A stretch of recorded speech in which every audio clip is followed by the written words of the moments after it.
On Sunday in the country, it is once again a time to flip the switch and check in with Willie Hallihan, sportingacause.com. Willie, good morning. Good morning, Marshall, on this questionable weather day. It's a typical winter day. We get snow, sleet, and rain. It is. Yep, the big three. It's just the way the winter has been. I know, it's crazy. I suppose since we've talked about it before, we should start off with a wrap-up of some Hoosier sports. The girls' basketball team fell last week to Trinity Catholic. They made the quarterfinals and lost to a very good team.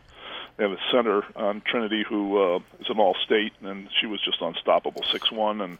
But the Hoosier girls should be proud of their season. They fought the good fight. They ended up 22-0, I think, on the season with a couple losses. By the way, Trinity went on to beat St. Paul, which is a very good team too. So they're a juggernaut. The Hoosier girls have nothing to be ashamed of. They had a great season.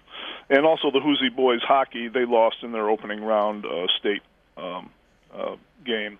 So, and they had a good season too. So everybody should feel good about their season. I mention these because if anybody's thinking, well, you're going outside your mandate on your website to talk about sports-related fundraisers, well, both of these sports, as they do in other schools, charge to get in a nominal amount to watch a game, and that money goes towards the program. So they are, by definition, sports-related fundraisers. So that's why I mentioned those. No, absolutely. I remember when Don Martin and I we headed up Friends of Football for Housatonic, and we raised a lot of money for the football program, and also gave some to the baseball program and everything. The taxpayer dollars you spend don't really go to cover everything that these teams need. Plain and simple. Yeah. No, I read once where 50% of all public schools go outside their tax dollars for funding, and I can't believe it's that small. I would say it's close to 100%. You know, because the budgets are tight.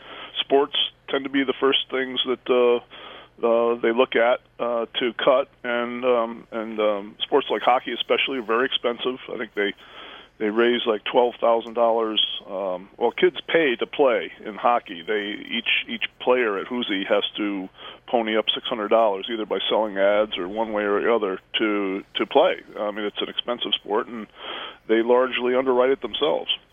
It's pretty amazing what they do. Yeah. All right, so what do we have on the Sporting a Cause calendar? Well, I'd like to talk for a minute about something that happened yesterday. It was the Winsted Penguin Plunge.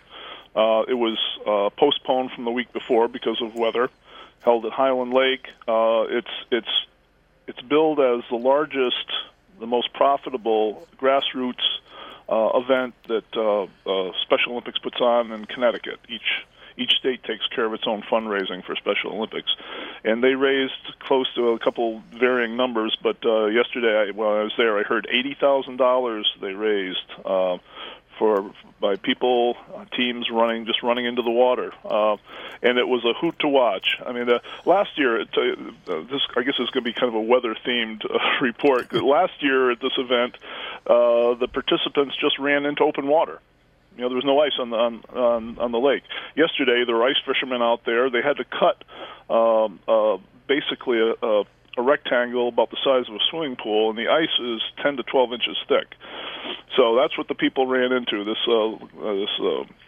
swimming pool-sized area of water. And there were teams. There was a Boy Scout troop from Torrington. There were a dozen of them, along with their troop leaders, that ran in full uniform. Oh God!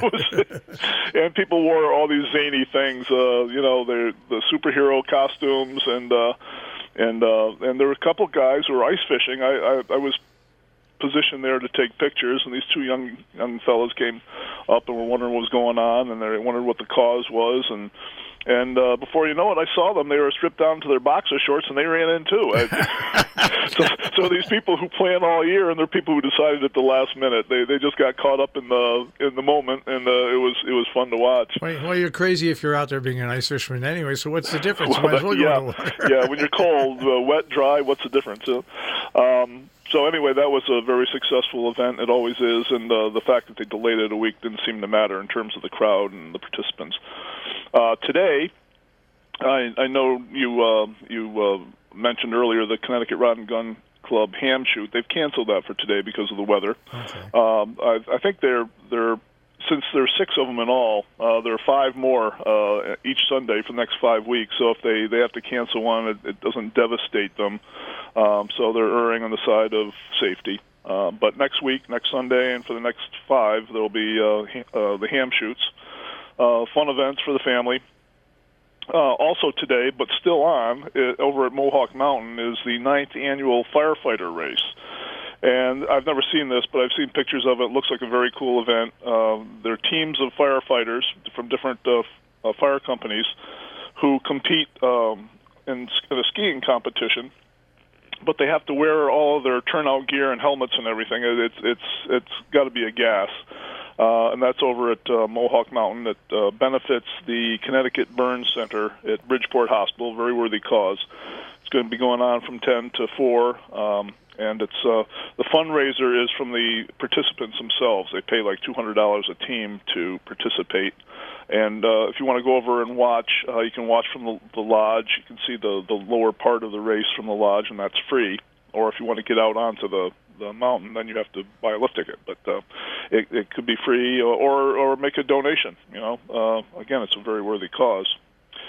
And then on to next weekend, next Saturday, the 16th, the Canaan VFW Auxiliary Bunko Tournament. I cover bunko events. It's not exactly a sport, but hey, the bulk of them are in the wintertime. Things are slow. I call it a sport. That's over at the Couch Pipa. Did I say that right? VFW Hall in Canaan. We seem to have this ongoing debate about how to pronounce that. I've always thought it was Pipa. Some people say Pipa, but it's Pipa. I've in my tomato. Yeah.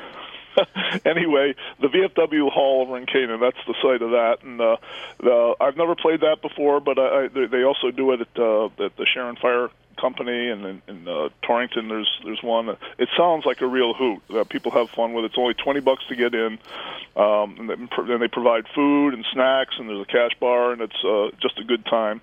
And the proceeds from that will go for veterans in need locally. Good cause. Then next Sunday, that would be the 17th, there's another ham shoot. Hopefully this one will come off all right. And also next Sunday, there's a Hoops for Hope, which is a 3-on-3 basketball tournament over at Marist College. This is a big deal, and it benefits the Miles of Hope Breast Cancer Foundation. There are a couple of races that I cover during the year that also benefit that cause. And all the details. Again, that's the fundraiser is mostly from the participants. They pay a certain amount to get into the tournament, and I'm not sure if it's free to get in and watch or not. But anyway, most of the details you can get on sportingacause.com. And then next Sunday, also the same day, there's a Make-A-Wish Ski-a-thon at Ski Sundown. If that sounds familiar, we had one last weekend at Mohawk Mountain. It's a fundraiser for the Make-A-Wish Foundation, which we all know is a really good cause. And there are 2 high school girls that organize both of these. Now I can't say enough about the youth in terms of fundraising. By the way, just jumping back to the Penguin Plunge, 25% of the participants were young people.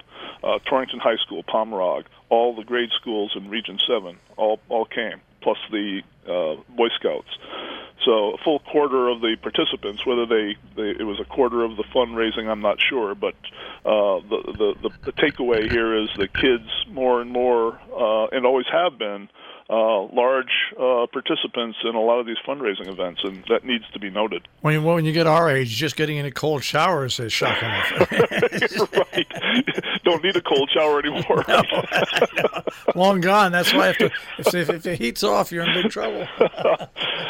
And that's pretty much it for the coming week. Again, this time of year, although there are fewer events, there seems to be more variety. The following week is going to be the dodgeball tournament in Litchfield, which has become a huge fundraiser for the Litchfield Education Foundation. It's kind of a after-school enrichment program, and they thought about a kind of a different kind of event, and they dress up. It's a retro thing. They dress up in 70s costumes, and they play dodgeball, and it's one of those events that you pay to play in, and it's free to watch. So that should be fun too. But that's the following week, and then we're starting to get into spring. Won't be long till the golf tournament's coming on. I know. I heard somewhere, I saw it on Facebook or something. Jeannie Soller said that the Murph Open date has been called. I don't want to say the date because I'm not sure. I can't remember the date, but at least it's been determined, and so that's the first inkling of the spring and summer golf tournaments that I've been able to see. So yeah, we're not far away. Well, back in my days, I haven't golfed since my surgery, but before my surgery, I used to golf all winter long. There's a golf course up in Burbank, New York. Oh yes, Winding is it Winding Brook or something? Something like, yeah. But it was a great thing because even if you can't drive the ball far in the wintertime, you play winter golf, all you have to do is take your putter and hit it along the ground, and it goes for like 300 yards. Yeah, I know it. You feel like Tiger Woods there for. But it's a hell of a thing to try to get that ball to stick on the green. Yeah, no, I years ago I went there. I went there for 2 years straight, a couple of times in the winter with Jim Kennedy and a bunch of people. Yeah. One time it was in the early spring. Nothing else was open around here. I traveled over there, and the parking lot was packed. That's and right. Therefore they had carts even going, so the ground was firm enough. And it was like an hour and a half wait to tee off. So people are all jonesing this time. Golfers are just we can't hit the courses soon enough. All right, Willie, we'll check with you again next week. All right, Marshall. Thanks again as always.